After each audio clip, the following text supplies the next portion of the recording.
¿Y cómo es la distribución de los grupos microbianos en el perfil del suelo? En los diferentes horizontes, se ve que en los horizontes, en lo más superficial, de 0 a 10 centímetros, que es donde hay mayor concentración de oxígeno, mayor concentración de materia orgánica, vamos a encontrar la mayor cantidad de bacterias aeróbicas y también la mayor cantidad de hongos, ¿sí? Que son respiradores aeróbicos.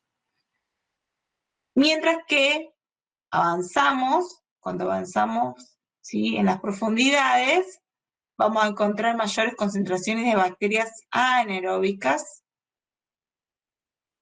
por la disminución del oxígeno. Y a profundidades más altas, bueno, hay escasez de materia orgánica, por lo tanto, es muy poca la cantidad, el número de microorganismos. En cuanto a la humedad del suelo, acá tienen la capacidad de campo, porcentaje de capacidad de campo. ¿Se acuerdan que hablábamos en la clase pasada que la disponibilidad de agua es un factor muy importante y que requieren actividad de agua bastante alta los microorganismos? Y ven que un 70% de capacidad de campo es donde tenemos, ¿sí?, la mayor cantidad de bacterias, ¿sí? Ya cuando hay un 100% de capacidad de campo disminuyen y se ven favorecidas las anaeróbicas, y por debajo, ¿sí?, un 70% disminuye bastante ya. También la materia orgánica es muy importante, aporta todo lo que es los compuestos orgánicos, que se encuentra, ¿sí?, sobre todo en los primeros centímetros donde mayor concentración de materia orgánica se puede encontrar, por lo tanto, donde mayor cantidad de bacterias va a haber. Sobre todo bacterias, por supuesto, aeróbicas, ¿sí? Las aeróbicas van disminuyendo a medida que aumentamos en la profundidad de los horizontes del suelo, y vemos que las anaeróbicas, ¿sí?, si bien acá tenemos el mayor número, y en las profundidades, si bien va a haber menor concentración de oxígeno, ya la cantidad de materia orgánica es bastante baja, entonces también disminuye su número. En la influencia del tipo de suelo, con respecto al pH y el número de microorganismos, ¿se acuerdan que hablábamos, ¿sí?, que el pH, dependiendo de si eran bacterias, actinomycetes y hongos, crecían mejor a un cierto pH? ¿A qué pH crecían mejor las bacterias? Neutro. Neutro. Los actinomycetes, Alcalino. alcalinos. Y los hongos, Ácido. ácidos. Entonces vemos que al acercarnos a la neutralidad tenemos mayor número de bacterias. Mientras que en los suelos alcalinos predominan los actinomycetes, y en los suelos más ácidos, ¿sí?, van a predominar los hongos.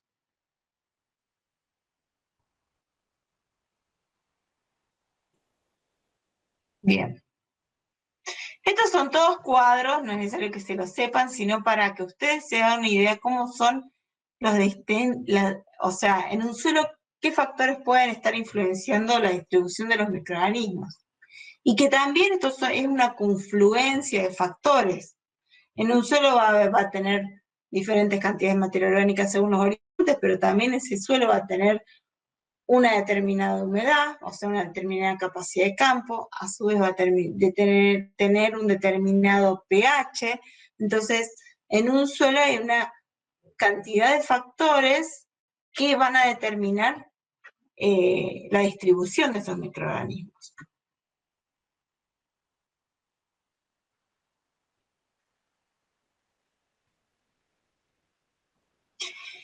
Y otro ambiente importante microbiano son los ambientes de agua dulce, que acá rápidamente se los voy a mencionar porque después más adelante tenemos un teórico de microbiología del agua, en donde ahí vamos a ver más específicamente cómo son los hábitats microbianos de agua dulce, y bueno, también vamos a ver la importancia del agua y de la calidad de agua. Pero para que vean que en un ambiente, en el agua, en un ecosistema acuático, también hay diferentes ambientes. En este caso es de un lago, porque también va a variar si es un lago, si es un río, dependiendo de la profundidad. Y tenemos una zona litoral donde hay algas. En la superficie, ¿sí?, del agua vamos a tener microorganismos fotótrofos, como cianobacterias. En esta superficie también, en esta zona, vamos a encontrar oxígeno, por lo tanto va a haber microorganismos aerobios, respiradores aerobios, quimiolitoautótrofos aerobios, y en las zonas más profundas vamos a encontrar otros fotótrofos que trabajan a otras longitudes de ondas diferentes, y también vamos a encontrar microorganismos anaeróbicos, ¿sí? Fermentadores, respiraciones anaeróbicas, que se van a ver favorecidos por esas condiciones, ¿sí? Además, en el ambiente acuático tenemos ingresos de materia orgánica tanto de las zonas de ribera, como también todo lo que se genera en esta zona, las cianobacterias, la reproducción de microorganismos fotótrofos, son materia orgánica autóctona, que luego, ¿sí?, también al morirse los microorganismos que están activos acá, cuando se mueren, todo eso va hacia el fondo y es fuente de materia orgánica también para los microorganismos, ¿sí?, de las zonas más profundas. Y en los ambientes marinos, ¿sí?, son sistemas acuáticos que tienen diferentes zonas, y también vamos a tener, como hay a las profundidades, vamos a tener microorganismos que soporten, ¿sí?, diferentes tipos de presión. Porque, bueno, tienen presión en lugares muy profundos, las presiones son muy altas, por lo tanto vamos a tener microorganismos que soporten presiones altas, y también microorganismos que soporten temperaturas bastante bajas.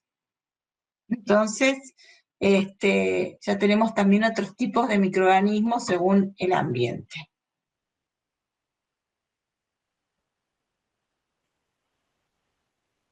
Bien, ¿alguna pregunta, chicos?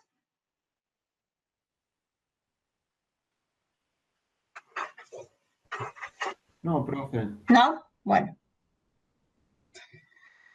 Bien, entonces como hablamos No, al profe. principio, ¿sí? ¿Sí alguien habló? No, que no había dudas, profe, que continuara.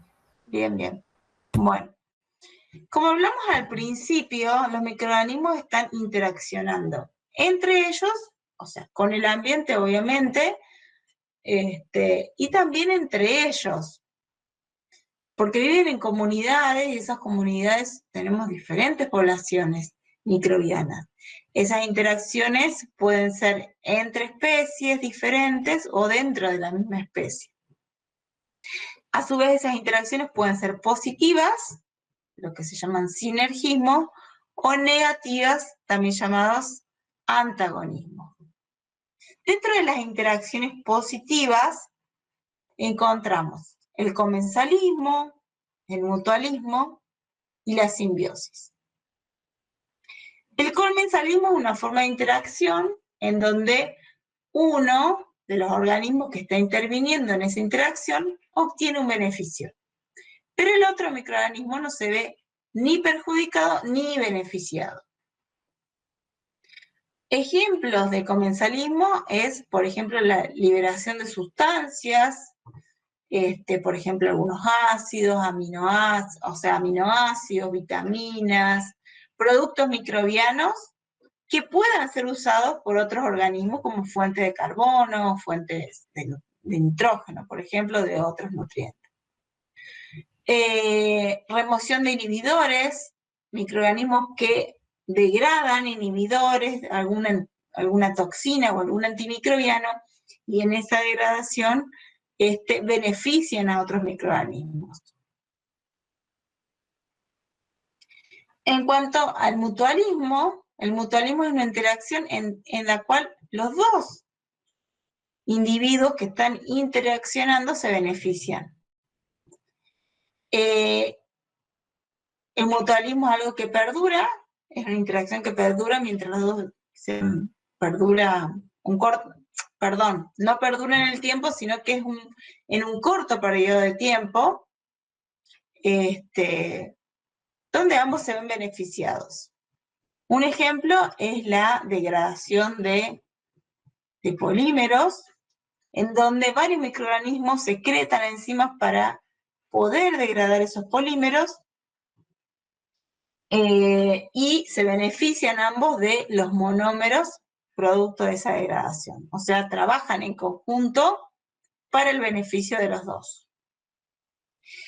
Y por último, la simbiosis es una interacción biológica que es muy específica, muy estrecha, y en donde ambos microorganismos se benefician y perdura esta asociación entre estos dos microorganismos, o estos dos microorganismos puede ser y otro organismo, perdura en el tiempo.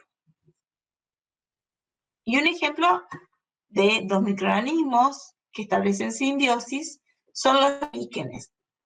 Los líquenes es una simbiosis entre una alga y un hongo, en donde el alga provee los fotosintatos, los compuestos carbonados que son utilizados por el hongo, y el hongo le provee un ambiente adecuado para la supervivencia, le provee adherencia.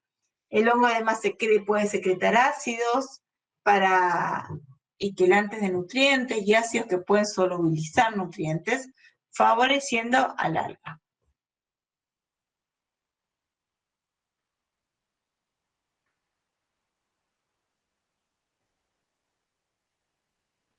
Otro ejemplo, bueno, acá otro ejemplo de comensalismo son, por ejemplo, las bacterias metanógenas que producen metano, que este metano puede ser utilizado por las metilótrofas como fuente de energía y carbono.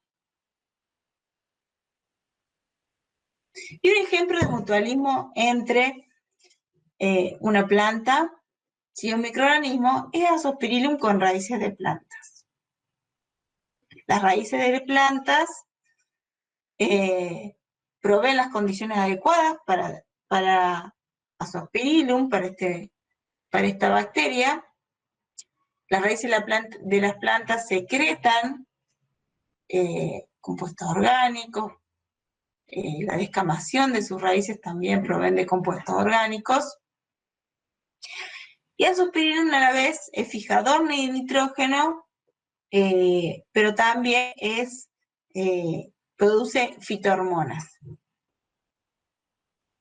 El Azospirillum es fijador de nitrógeno y productor de fitohormonas. Es un microorganismo PGPR, o sea, promotor del crecimiento vegetal. Es importante saber que, o sea, si bien es fijador de nitrógeno, la fijación de nitrógeno la realiza para su propio beneficio, ¿sí? En este caso es un mutualismo, no una simbiosis. Entonces, para que ese nitrógeno esté disponible en el suelo, para la planta o para otros microorganismos, Azospirillum tiene que morir la bacteria, ese nitrógeno se tiene que mineralizar para que recién pueda llegar a estar disponible para la planta, en el suelo, para la planta y otros organismos también. Entonces muchas veces se atribuye un efecto por la producción de fitohormonas de Azospirillum. Pero es una interacción que se da entre las bacterias, en este caso Azospirillum, con las raíces de las plantas. Y es un mutualismo en donde ambos, ¿sí?, se benefician. Sí, acá se ven diferencias de dos raíces de planta, en uno donde se ve que ha aumentado el sistema radical, a mayor cantidad de raíces, en esta planta que estuvo inoculada con el microorganismo Azospirillum, y en esta planta que no estuvo inoculada. acá también se ve, una mayor cantidad de raíces. En plantas inoculadas con el microorganismo Zoospirillum, o sea, el microorganismo se asocia a las rizósferas de las plantas. Y un ejemplo de simbiosis entre microorganismos y plantas es el caso de los rizobios con las leguminosas. En este caso los rizobios penetran a la raíz de las plantas y se forman estos nódulos en las raíces, donde adentro está la bacteria. O sea, hay muchas bacterias, ¿no? Hay muchas bacterias dentro de estos nódulos y los rizobios fijan nitrógeno atmosférico. Fijan nitrógeno atmosférico a amonio para incorporar ese amonio en aminoácidos y pasárselo va por el sistema así vascular de la planta, bueno, las diferentes partes de la planta. En este caso, es una simbiosis, entonces la planta le provee fotosintatos a los rizobios y los rizobios fijan nitrógeno para la planta. Los rizobios establecen simbiosis solo con las leguminosas, no con otro tipo de planta. Mientras que en el caso de Zoospirillum, que es un mutualismo, Zoospirillum puede establecer, ¿sí? Puede estar en la rizósfera de cualquier planta, porque no hay una especificidad, como sí lo hay cuando ocurre una simbiosis. ¿Entienden la diferencia entre simbiosis y mutualismo? Sí, profe. Bien. Sí.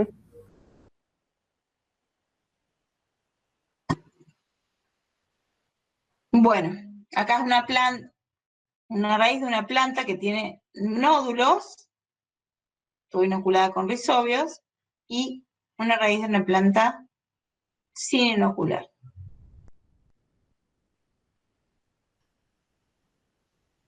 Bien. Bueno, acá simplemente se observa un rizobio como está penetrando, colonizando la raíz del trébol. Bien.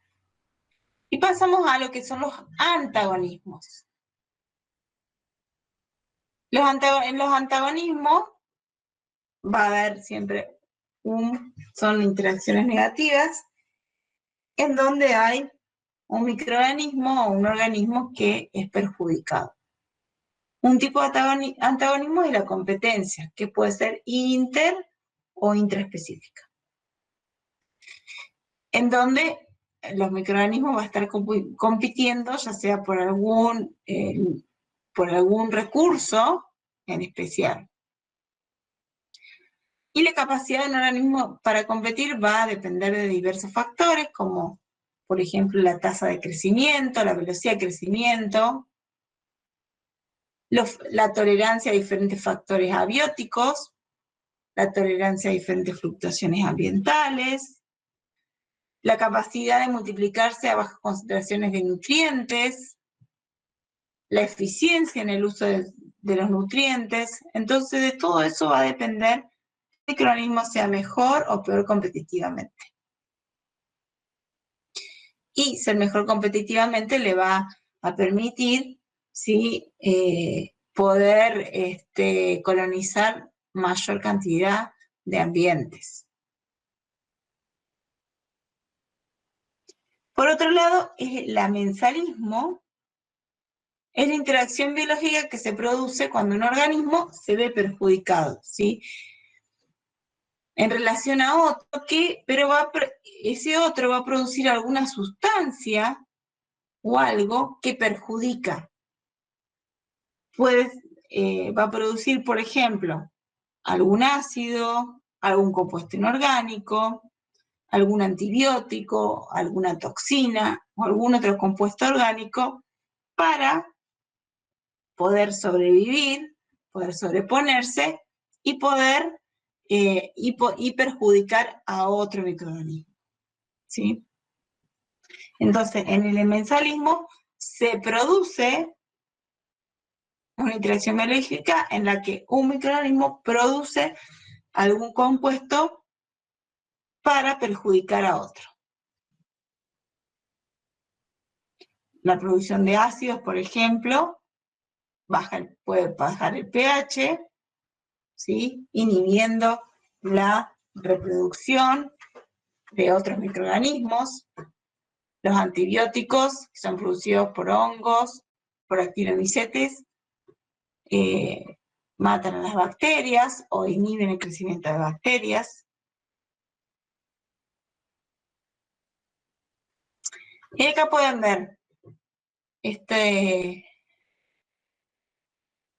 una foto en un medio de cultivo, donde esta es una colonia, ¿sí?, de bacterias que está produciendo algún microorganismo, que está produciendo algún compuesto, perdón, está produciendo algún compuesto, esta es otra, está produciendo algún compuesto, que está inhibiendo el crecimiento. ¿Ven el halo? Esto todo es una masa de otros microorganismos que está creciendo.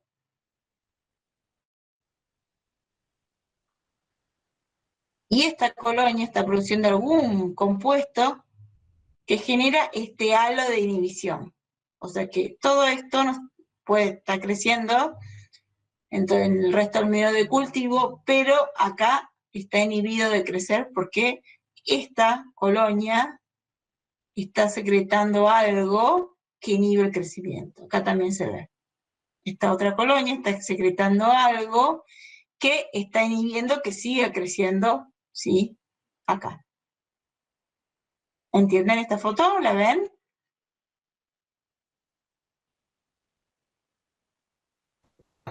Sí, profe. Bien. Sí, sí. Sí, profe. Bueno. Otra interacción antagónica es el parasitismo, en donde en el parasitismo un organismo se nutre de otro,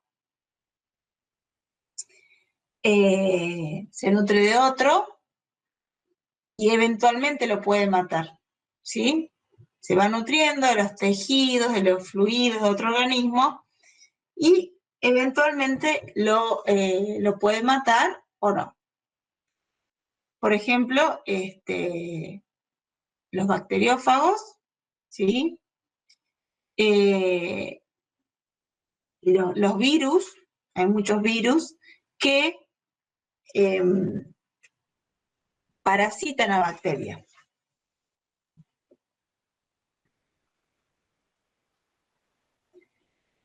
Y la predación, en el caso de la predación, es cuando un organismo, ¿sí?, se alimenta de otro. Por ejemplo, entre microorganismos, el ejemplo más común son los protozoos que consumen bacterias. Predan bacterias, se alimentan de bacterias. Hay una relación entre la energía que gastan en predar las bacterias, ¿sí?, y la energía que pueden obtener de esa predación. Los protozoos en la naturaleza son muy importantes para controlar, ¿sí?, las poblaciones de bacterias, ¿sí? Cuando hay muchas cantidades de bacterias, es más fácil para ellos predarlas, ¿sí? Por lo tanto hay una mayor predación. Y cuando hay pocas bacterias o menor número, disminuye también la predación, porque el costo de cazar las bacterias es más alto del que obtienen de ellas por cazarlas y por alimentarse. ¿Alguna pregunta, chicos? ¿Acá? Profe, ¿puedes repetir lo último que dijo? Que los protozoos ¿de los protozoos? Sí, sí. Los protozoos, ¿sí? ¿Saben lo que son los protozoos? Son organismos eucariotas, perdón. son eucariotas, son microorganismos, pero son eucariotas, y los protozoos, muchos se alimentan de bacterias, o sea, predan bacterias. Y en la naturaleza son controladores de población bacteriana, porque predan las bacterias. Si hay mucha cantidad de bacterias, es fácil predarlas para ellos, ¿sí? Entonces es fácil predarlas y consumir, porque al haber muchas, el costo energético de cazar las bacterias, cuando hay muchas, es menor. Si hay menos cantidad de bacterias, si hay pocas bacterias, el costo de poder predar alguna bacteria es mayor, ¿sí? Y o sea, que la predación se va a realizar dependiendo del costo, porque si es más grande el costo de predar que el que obtiene luego de la bacteria, de degradar la bacteria, bueno, no van a predar la bacteria, ¿sí? Pero por eso son grandes controladores de las poblaciones bacterianas, porque se alimentan de ellas. Entonces, cuando hay mucha cantidad, hay mucha predación. ¿Eso? Profe, y en ese caso de que el costo sea mayor, ¿de qué se alimentan? No, se alimentan de bacterias y bueno, esperarán, disminuirán su metabolismo, ¿sí? Disminuirán un poco su metabolismo. Ah, bien. ¿Mm? Gracias. De nada.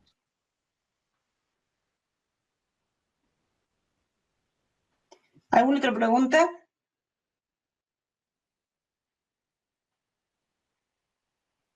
¿Profe? Sí. Sí, la predación esa es por fagocitosis, ¿cómo es la predación? Sí, la engloban a la bacteria. La engloban y la incorporan. Sí.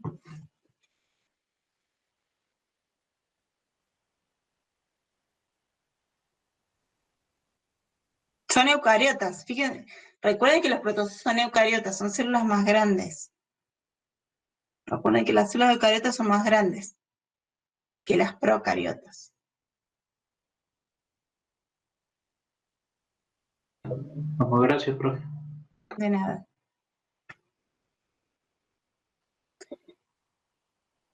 Bueno, chicos, si no hay ninguna pregunta más o alguna pregunta más, si no, con esto terminamos el teórico. Hoy es cortito el teórico.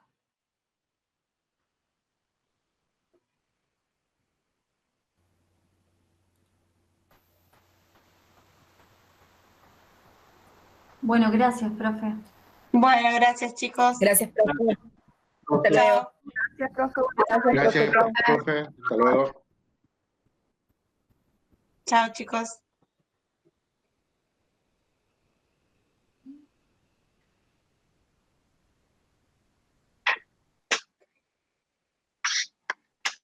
Vamos.